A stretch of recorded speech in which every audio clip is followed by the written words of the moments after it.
বন্ধুরা, তোমরা সবাই কেমন আছো? আশা করি সকলেই খুব ভালো আছো, আর আমিও ভীষণ ভালো আছি। তোমাদের আরেকবার পূজাস কিচেনে সকলকে স্বাগত। আজকে আরেকটি নতুন রেসিপি নিয়ে চলে এসেছি বন্ধুরা, কাতলা মাছের একটি ইউনিক রেসিপি। আমাদের একঘেয়েমি কাতলা মাছের ঝোল যখন খেতে ভালো লাগবে না, তখন এরকম করে কিন্তু একবার বাড়িতে ট্রাই করে দেখতেই পারো। রেসিপির সমস্ত উপকরণগুলি আমি আমার ডেসক্রিপশন বক্সে দিয়ে দেবো, তোমরা সবাই দেখে নেবে। সবার প্রথমে আমি মাছগুলোকে ভালো মতো করে ধুয়ে কেটে বেছে নিয়ে খুব ভালো করে ধুয়ে এখানে আমি লবণ হলুদ মেখে রেখে দিয়েছিলাম। তারপর কড়াইতে সর্ষের তেল গরম করতে দিয়ে এখানে আমি মাছগুলোকে এক এক করে খুব সুন্দর করে লালচে লালচে করে আমি ভেজে নিচ্ছি। গরম গরম ভাতের সাথে বন্ধুরা এই রেসিপিটি কিন্তু দারুণ জমে যায়, আর কিছু তরকারি হয় না। তোমরা দেখো আমি এরকম করে মাছগুলোকে আমি ভেজে নিচ্ছি। সবগুলো মাছকে আমি একবারে ভাজছি না, এখানে আমি 3-4টে করে ভেজেছি। কারণ কেন একসঙ্গে ভাজলে পরে মাছগুলো অনেক সময় ভেঙে যাওয়ার ভয় থাকবে, আর ঝোলে দিলে পরে কিন্তু একদমই ভালো লাগবে না। আমাদের প্রথম ব্যাচের মাছ ভাজা একদম কমপ্লিট। এবার আমি সেকেন্ড ব্যাচে একই রকমভাবে আমি বাকি মাছগুলোকেও এরকমভাবে সেম পজিশনে আমি ভেজে নিচ্ছি। তারপর তোমরা নেক্সট স্টেপ দেখো। তোমরা বিশ্বাস করো বন্ধুরা, এই গরমের দিনে এই মাছের ঝোল হলে পরে আর কিছু তরকারি হয় না। এক থালা ভাত কিন্তু এমনি নিমিষের মধ্যেই শেষ হয়ে যাবে। দেখো আমার সেই মাছগুলোকেও আমি ভেজে নিয়েছি। এবার আমি বাকি মাছগুলোকেও যে বাকি ছিল সেগুলোকেও ভেজে আমি সেমভাবে এরকম করে উঠিয়ে নিচ্ছি। আমাদের সম্পূর্ণ মাছ ভাজা কিন্তু একদম কমপ্লিট। গরম গরম ভাতের সাথে খুবই জমে যাবে এই রেসিপিটি। একবার ট্রাই করে কিন্তু দেখতেই পারো বাড়িতে কাতলা মাছ। এবার বাড়িতে আসলে পরে এই রেসিপিটি তোমরা একবার ট্রাই করার অনুরোধ রইল আমার সকল বন্ধুদের।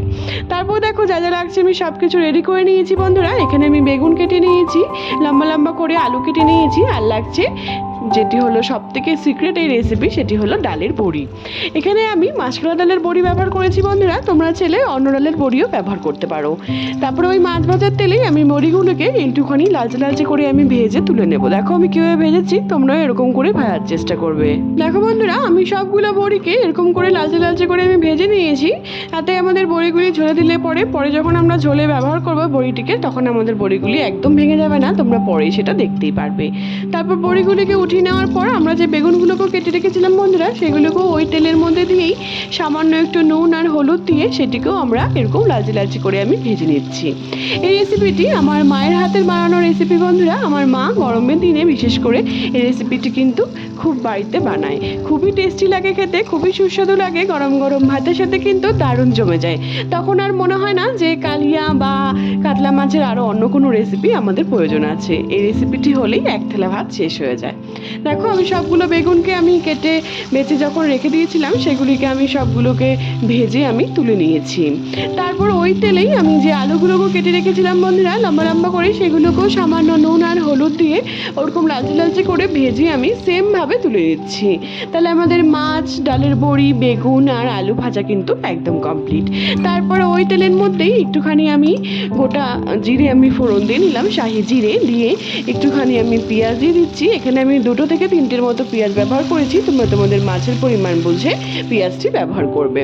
তারপর একটু ভাজা ভাজা করে নিচ্ছি। তারপর এখানে আমি সব রকম গুঁড়ো মশলা 1 টেবিল চামচ করে নিয়েছি। ধনে গুঁড়ো, জিরে গুঁড়ো, কাশ্মীরি লঙ্কার গুঁড়ো, হলুদ গুঁড়ো সবগুলো নিয়ে নিয়েছি। তারপর এখানে অল্প একটুখানি জল দিয়ে আমি এটিকে গুলে রেখে দিলাম, তাহলে বাটা মশলার মতনই মশলাটি আমাদের স্বাদ হবে।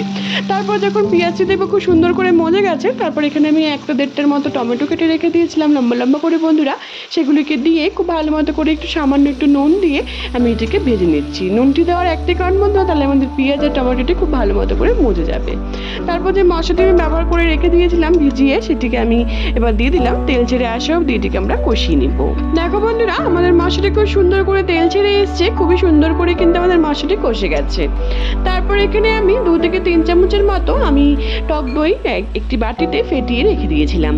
যখন আমরা টক দইটি এর মধ্যে দেবো, তখন আমরা গ্যাসের আঁচটি কিন্তু একদম লো রাখবো, নাহলে অনেক সময় টক দইটি ফেটে যাওয়ার ভয় থাকবে। দেখো আমি টক দইটি দিয়ে খুব ভালো মতো করে নাড়াচাড়া করে তেল ছেড়ে আসা অবধি আবার আমি কষিয়ে নিয়েছি। তারপর এখানে পরিমাণ মতো আমি যতটা ঝোল রাখছি ততটা গরম জল আমি বসিয়ে দিয়েছিলাম। একটি প্যানে, সেটিকে গরম জলটি এবার আমি এই ঝোলের মধ্যে অ্যাড করে দিলাম। আর দিচ্ছি স্বাদটি ব্যালেন্স করার জন্য সামান্য একটুখানি চিনি দিয়ে খুব ভালো মতো করে এটিকে আমি ফুটিয়ে নিব। দেখো আমাদের ঝোলটি কত সুন্দর করে ফুটে এসছে।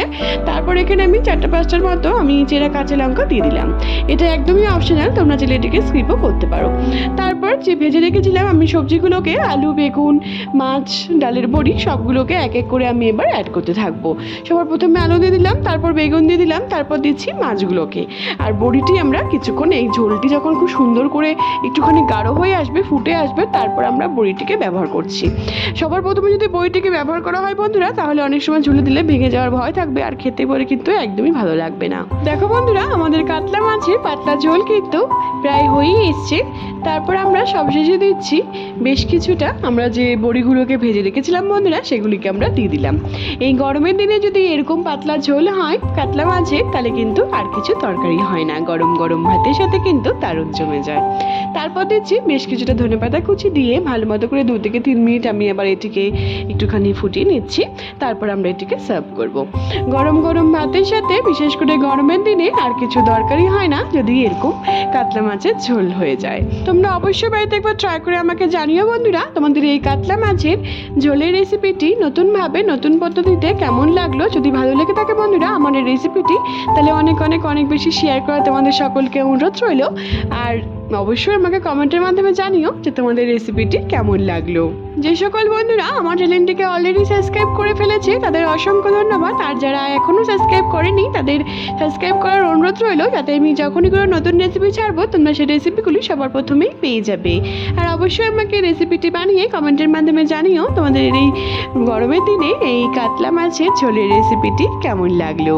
আমার মা এই রেসিপিটি কিন্তু খুব বাড়িতে বানায়, বিশেষ করে গরমের দিনে গরম গরম ভাতের সাথে কিন্তু এই ঝোলটি হলে আর কিছু তরকারি হয় না। তোমরা অবশ্যই বাড়িতে একবার ট্রাই করে আমাকে জানিও বন্ধুরা তোমাদের এই নতুনভাবে নতুন পদ্ধতিতে কাতলা মাছের ঝোলের রেসিপিটি কেমন লাগলো। আমার ফেসবুকে আর কি রান্নার পেজ আছে বন্ধুরা, সুইট কিচেন দিয়ে, সেটি লিঙ্ক আমি সবশেষে তোমাদের সাথে শেয়ার করে দেবো। সেটিকে ফলো করার আর অনেক অনেক অনেক বেশি শেয়ার করার তোমাদের সকলকে অনুরোধ রইল। সবাই ভালো থেকো বন্ধুরা, সুস্থ থেকো। আবার নেক্সট ভিডিওতে দেখা হচ্ছে নতুন একটি রেসিপি নিয়ে। টাটা।